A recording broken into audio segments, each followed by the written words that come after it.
هنا إذاعة القرآن الكريم، نحن معكم أينما كنتم. بسم الله الرحمن الرحيم.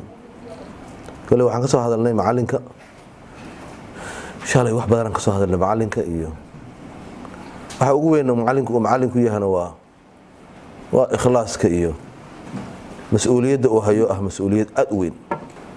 saaka marka casharkeena waxaan ku bilaabeynaa sida cashar loo diyaariyo. markii aan casharka qaadano waxaan sameynaynaa qaybinaynaa hab qolo walba ay soo diyaariso cashar diyaarsan oo casharka ee fasalka la tagi lahayd ayaa la diyaarinayaa. waxaan iska dhigaynaa koox-kooxaas isu qaybinaynaa. warqada waxaan siinaya waaweyn. qolo walbana hadhow waxay soo bandhigaysaa casharkeeda. wixii ka maqanna meesha isku saxaynaa. intay ahaan lahayd keliya kalimaad inta meel la istaago la idin sharxo casharka saas weeye, casharku waxaas ku fiican yahay, waxa ka fiican inaad wixii samayso oo casharkii la diyaariyo oo marka isku waafaqna aan dhahno hadda kadib casharka sidaan aan u diyaarsano qolo walbaana qof walbaana inuu sidaas ku shaqo galo. marka cashar diyaarinta way iska muuqataa. marka ugu horeysa waxyaalaha aan ka hadli doono casharada ku saabsan intaanaan rabnaa inaan ka hadalno qaybaha casharku ka kooban yahay, muhiimadda cashar leeyahay, maxaa cashar loo diyaariyaa, muxuu ardayga faa'iido u yahay macalinka, arrimahaas oo dhan iyo diyaarintiisa. waxaan ku bilowno waa ujeedada laga leeyahay cashar diyaarsan. maxaa cashar u diyaarsanaynaa? kolley qof aan wax u habaysnayn oo u diyaarsanayn macnaheedu waxaa muuqata waxba kala daadsan. marka waxaagoo kuu nidaamsan jaangooyada aad raaci lahayd, habka aad galaas ku wadi lahayd min bilowga casharka ilaa qiimayntiisa laga gaaro inaad ay kuu caddahay. kasoo bilowga casharka, hordhaca casharka, ujeedooyinka casharka, tallaabooyinka casharka loo qaadayo, meel kasta waqtiga, arrimahaas o dhan waa ina qiimeynaynaa. marka waxaas o dhan waxay nooga rabaan waxaa ku talagashay. haddaanan ku talagelin jaangooyo ma lahaanayno. marka ujeedooyinka ugu waaweyn aan ka rabna cashar waa saas. muxuu ka kooban yahay isaga ugu muhiimsan? waxaan u meenaa meesha ugu muhiimsan ee cashar ka kooban yahay waa ujeedooyinka casharka. casharka haddaan ujeedadiisu saxnayn casharkaas waa dhiman yahay. waayo ujeedaba kama lihiba ama aan ujeedo qaldan qarto. kadib waxaa kala imaanayaan nuxurka casharka iyo alaabada aan u baahanahay iyo qiimeynta iyo kadib ay imaanayaan. laakiin waa maxay ujeedada aan ka leeyahay casharkan? waxa kale waxay noqonayaan ujeedadaas wixii lagu gaari lahaa.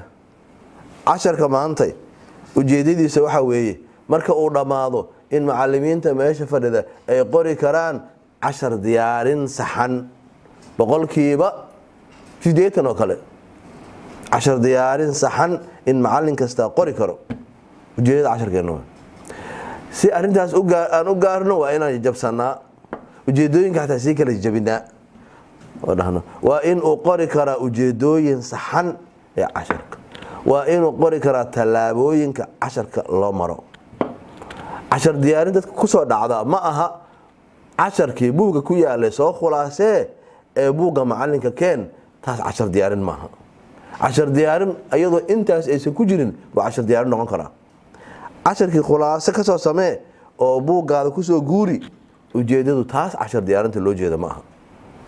taas waa khulaasada darsiga bis, waa darsiga oo lasoo gaabiyey. laakiin waxaa ka horeeya inaad marka ku talagasho yaan u dhigayaa, maxaan dhigayaa, sideen u dhigayaa. taasoo kale waa yaan u dhigayaa waa heerka iyo ardada wax u dhigaysa. maxaan u dhigayaa waa ujeedooyinka aan ka lahaa.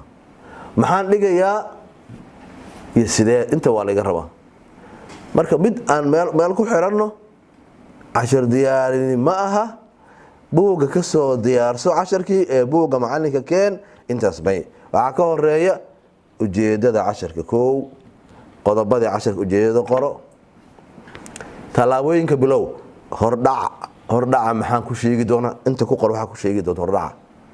xisada markaan soo galo koow ardada waxaan weydiinayaa casharkii shalay wax ka weydiinayaa ardada waxaan uga sheekaynayaa qisa dhacday maya casharkayga waxaan ku bilaabanayaa su'aal aan raba ardada inaan ku baraarujiyo waa muqadamadaadii ujeeddo waa soo qoratay kadibna hordhacaaga qoratay kadib tallaabooyinka casharka sida ugu doonta erayadaasaan sharxayaa qodobkaasaan ku xijinayaa mawduucaas kalaan rabaa inaan sharxo kadib markaan maray su'aalaan weydiinaya ardada saas ku wata tallaabooyin qor aakhirkan waxaa tiraa qiimeynta casharka su'aalahaasaan ku qiimey inay fahmaan intaas haddii lagu dhammaystiro cashar diyaarintaas weeye waxaa ka maqan soo ma jeedaan casharkii qornaa waa ka maqan casharkii qoran wuxuu noqon karaa buugga ardayga ku qoran oo buuggaaba casharka wuxuu iska ahaa cashar passage oo la akhrinayo cashar ardada ay fahmayaan cashar ay akhrisan karaan ardada ama tan kale waa khulaasada darsiga marka waxyaalaha dadka la isku qaldamo waxaa ka mid ah qofka diin cashar diyaarintaadii meeday inuu yiraahdo waa kana hadaa fiirsana waxaa ku qoran kaliya wixii uu ka soo khulaaseeyay buugga ama sidee u dhigaysaa hadaan ku iraahdo maanta casharkaas u dhigaysaa aaway hadaysa ku qornayn waxa laga rabo waa sida u dhigi lahayd haddii uu kormeero soo gala galaaska oo uu casharka dhageysto oo uu ku yiraahdo itus waa inuu ka helaa tallaabooyinkii casharkaas waa dhici kartaa inaad wax ka bedesho ardada markaa aragto wax ka bedesho waa dhici kartaa laakiin waa in la helaa marka hore tallaabooyinkii saxda ahaa intaas waa ilaa fahmo meena hal qodob waa halkaas culays ay naga dago inaysan cashar diyaarin iyo isku mid ahayn casharkii oo la soo khulaaseeyay casharka wanaagsan diyaarsan waa ka muuqataa casharkan waxaa ka muuqata casharkii hore iyo asaga way isku xiran yihiin casharka diyaarsan wuxuu tixgelinayaa ama qiimeeyaa levelka ardada intaasoo fasala u dhigtaa maado laakiin isku mawduuca u dhigtaa luqa carabiya u dhigtaa fasalka mubtada wal khabar u dhigtaa kan waa u dhigtaa kan waa u dhigtaa waa kala heer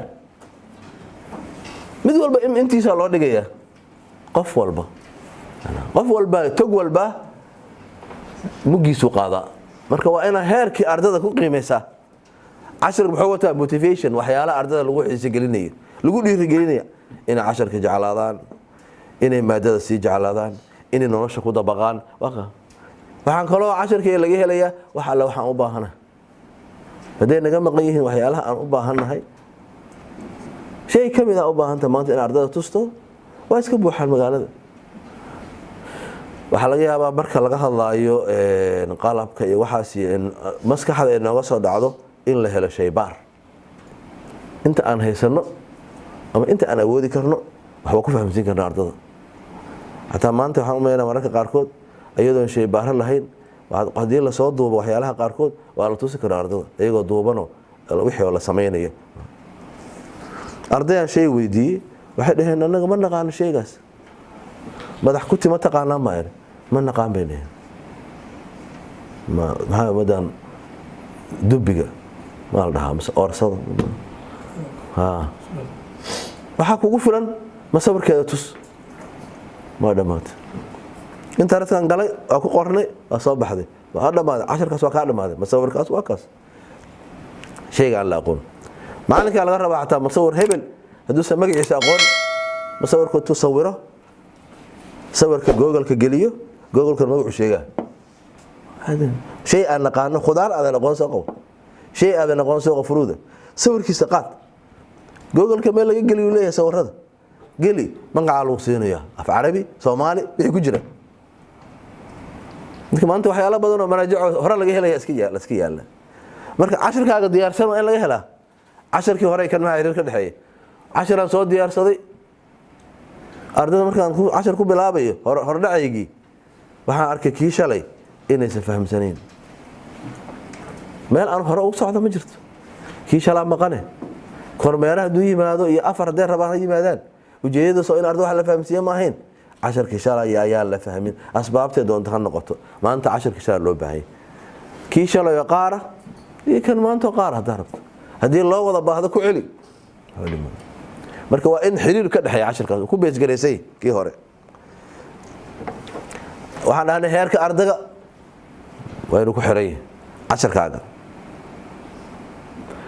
ardayga casharkaaga waa inuu ahaa mid waxaa santarka ama nuxurka ardayga macallinku maaha waxbarashada buugaagta hataa hadda oo af Soomaali ku qoran waxaad ku arkaysaa inta badan ardayga hadlaayo waxaan samaynayaa koox baan isu qaybinaynaa waxaasaan qabanaynaa waa ku taala meesha ay dhihi jirtay waxaas qabo waxaa samee asagaa la rabaa inuu sameeyo saar rabnaa inaan weydiinta xaqiisa ka timaado casharka uu soo noqon macallin iska taagan raadiyo la dhageysanayo warkii oo kooban ujeedada casharka waa saas kadibna aan ka baxo taas cashar ma noqonayso casharka ardayda kala qayb qaataan hay maxaan dhigaynaa casharka laysan banaan waa maxay horta laysan banaan maxaa u taqaanaan heerka aan ogaado casharka aan dhigay intii ka yaqaanaan hordhacan ka dhigtay ayada hordhacan ka dhiganaya ilaa inta heerka aan ka dhakhtar daawada wuxuu ku leeyahay hay hadda ka hor ma tagta meel ilaa meeqa shaygan ku haya waxaaga hore waa lagu weydiinaya ma jiraa waxyaalaha iska qaaday shay baan hore qaaday marka casharka waa ku salaysan yahay timekiisa waa ku xiran yahay timeka casharka cashar iska furan ma jiro waqtigu leeyahay casharka wuxuu wataa habraaca qiimeynta inta xashada socotana qiimeynaya socota